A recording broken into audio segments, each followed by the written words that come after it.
and welcome to the Medical Device Marketing Podcast. I'm Jenna, and today I'm joined by Claudia. Hi, Jenna. Hello. Are you looking for a way to supercharge your sales team, or are you looking to expand how much your sales team is capable of? Well, then this is the podcast for you, because today we'll be talking about how a strong content strategy based on customer-centric content can really help you to streamline your whole buyer's journey. It's certainly a different way of thinking, but it's definitely one to look into. So first of all, Claudia, let's talk about why customer-centric content even matters in the first place.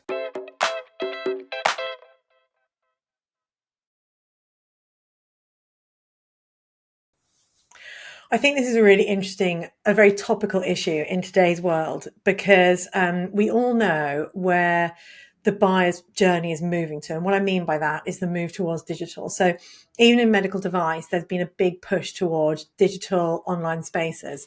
So interestingly, quite a while ago, actually, there was a study that came out, and I know people who listen to this will hear me saying this all the time, but it's really important, that 80% of the buyer's journey is already made before anybody even gets in contact with you. And that's between 70 and 90%, depending on what industry you're in. And healthcare is in there. But the big question is, where is that trend going? So we know people are now going online. We know they're looking for information online, but is that going to go up or down? And if I asked everybody on this podcast, what would they think? I think everybody would know the answer. But if you think it's not going up, which everybody thinks it is going up because it is, there's another really interesting statistic that supports that. And that's from Ghana, who looked at the percentage of millennials who prefer to have a salesperson free process. And that was 44%. But the more interesting thing about that is that's 2.2 times higher than the generation before. So what we're seeing here is not only is everybody going online, they're going to more of a self-education sort of direction, which means if we're not, as companies in medical device, in every single sector, if we're not looking to really educate our audience online, we're going to lose customers. So this is a real huge move in the industry, but it's an exciting one as well. So, but it's the right time for customer-centric content. So when you say, why is it so important? That's why it's so important. And actually, just to jump, slightly on top of that as well, I think AI is a really interesting addition that's now happened to online searches. Now ChatGPT will come back and say, these are the best companies in this segment. But when you have a think about how ChatGPT gets that information, in fact, it's looking at your brand presence online. It can only pull things that are coming from an online area. So now it becomes even more important to have a really strong brand presence online, so back to what I said about content, it's not only about online, you can use it in other areas. And that's what we're going to talk about today, more from a Salesforce perspective. But it's never been more important. And it's a difficult thing to do for MedTech, but it's never been more important. Yeah, I mean, it certainly makes sense. I mean, those are some quite interesting statistics, but it definitely shows a clear pattern. So that's really interesting to look at. So when we talk about customer-centric content, what exactly are we referring to? What does that look like?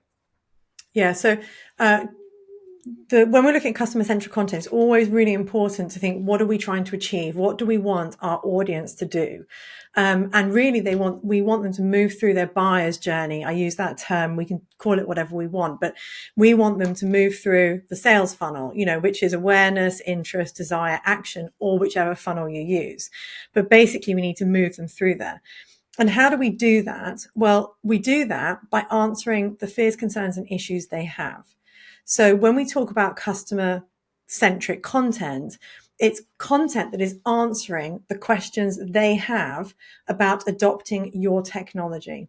So that if they can find answers to all of those questions, and we know what those questions tend to look, there's 5 questions or 5 sections they tend to fall into. But if we answer all of our customers' queries online before they even get in contact with us, what impact could that have? That's now the bigger question. But it's something that people aren't doing. If all those questions, if we look at medical device companies now and sales teams, those questions that your sales team are having on a day-to-day basis, every day, those same questions, how much time are they taking? How many companies are actually publishing those questions online, not in a frequently asked questions, it could be in all different forms, but how many companies are really openly and honestly and in a trustworthy way answering those questions in a way for all to find? Because if you did, then you think, what are the impacts of that? So when we talk about what is truly customer-centric content, coming back, I know I've waffled around a touch there. When we talk about what truly customer-centric content is, it's content that's going to move your audience through their buyer's journey. And it's answering the questions that they have that are stopping them from progressing through. Yeah, that makes perfect sense. So you mentioned when you're explaining what it is, you said something really interesting. You said, what is the impact of that? What could the impact of that be? And I think that's a really interesting topic for us to dive into. So when we're talking about customer-centric content, how does it affect sales teams? What is the impact actually? So I think there's the obvious way. So when we talk about sales teams, so when everyone talks about marketing and content, you always think it's about, bringing new clients in, going online, things like that. And yes, that's totally what this is about as well. You do have that online element that drives up your SEO. That means everybody can find you. That means people then come to you faster. But when you have a look at actually what it does to your sales teams, and it does similar things in a way, but when you look at what it does for your sales teams, if you can use content in a way that you can allow prospects to educate themselves before you even meet them, it can shorten your sales cycles, because now you're not going into a sales meeting and answering the same questions over and over and over again, because actually maybe you sent it to them up front in a video, or maybe you sent it to them up front in a sales aid or a brochure or an article. There's so many different ways we can do this. But, send the information up front. So actually those concerns are no longer concerns. And now when you do get in front of them in your meeting, you now only deal with that 20% of questions that actually are really concerning them and stopping them from moving forward in the purchasing decision. So, now instead of having 5 meetings, I don't know if it's 5 meetings, I'm just picking this out of thin air here, but instead if it was 5 meetings, now you can bring that down to 2 meetings. Or if it was 3, you can now bring it down to 1 meeting. So, what impact does that have if you're a salesperson? And I've been in medical device sales as well. What impact does that have? So no longer do you have these 5 meetings, you have 1. Your audience are much more pre-qualified, which means the likelihood of converting is higher. So then you can spend a lot more time meeting other potential prospects. So suddenly your efficiency goes up through the roof. But it's being able to use this content in a way that helps you deliver those things. So, it does shorten your sales cycle, increase your conversion rates, and also it allows people to pre-qualify themselves up front.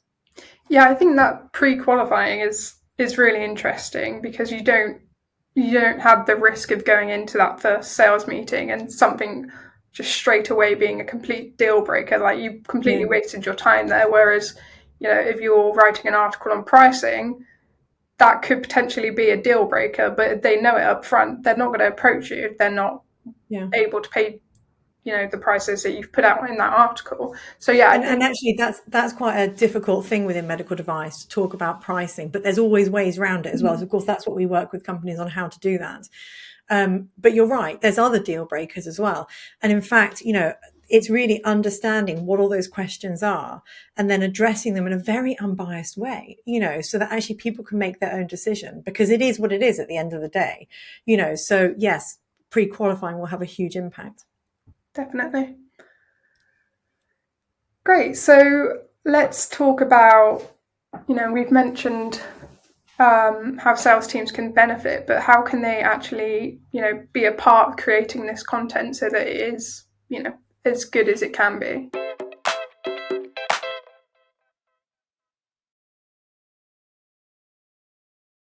Yeah, that's the biggest thing. That's the biggest thing, because this is a whole new way of doing things. When you start creating this volume of content, because your customers have loads of questions. So, if you're going to continually have materials that address, and also once you've created your first materials that address 80% of the questions you're always asked, more questions pop up. So, then you need to keep addressing them. So the only way to do this in a really, really effective way is to bring the sales and marketing teams truly together. And, that's sort of, the sales team are on the front line all the time. So they understand exactly what those questions look like. So a great way that we do that with clients is we run a workshop. So this can be done in-house as well. You don't need to have a company support you to do it.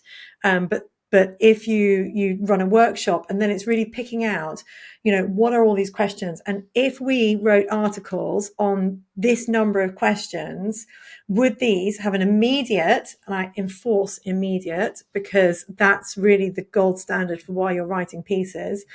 Would it have an immediate impact on your sales process? Would your sales team use it tomorrow? If they wouldn't, it could arguably not be relevant, and you shouldn't really write it. So it's really getting your sales force in a room and understanding what those questions are. That's absolutely critical.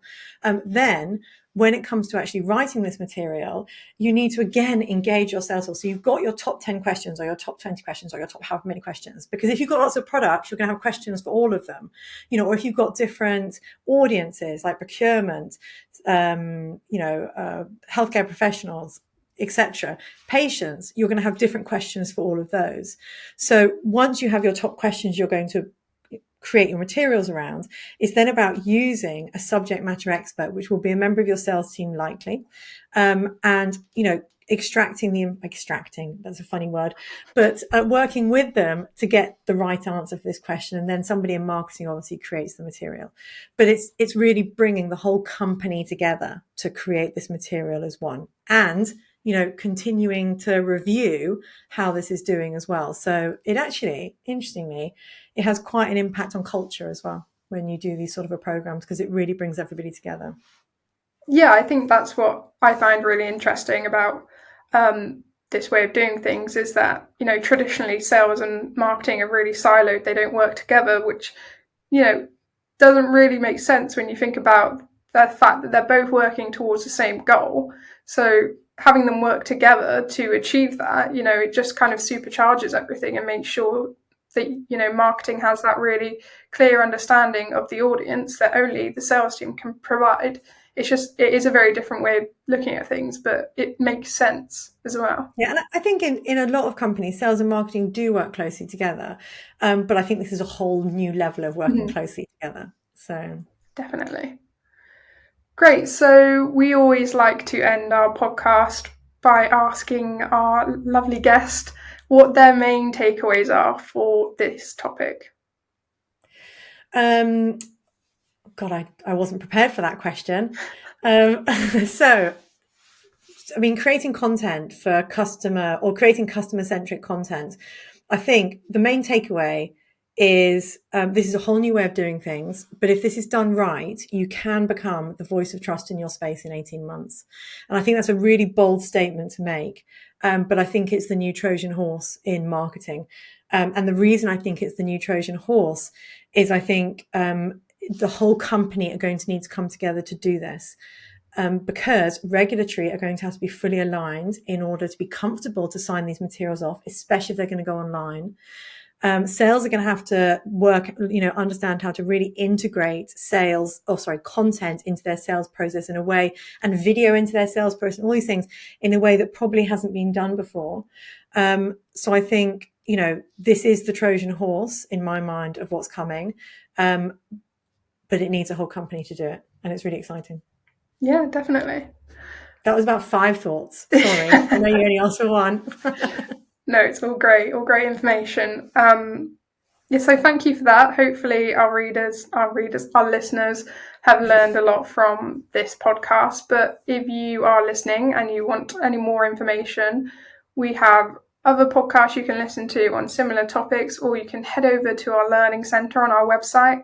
We've got loads of articles all about high quality and customer centric content, which I would encourage you to go ahead and read. But But I think that's it from us for now. So thank you for listening. Or if anybody wants to know more about creating customer-centric content, just get in contact. This is what we're doing an awful lot of at the moment. So it'd be a pleasure to speak to people. Yes, exactly. Thank you for listening. Lovely. Thank you.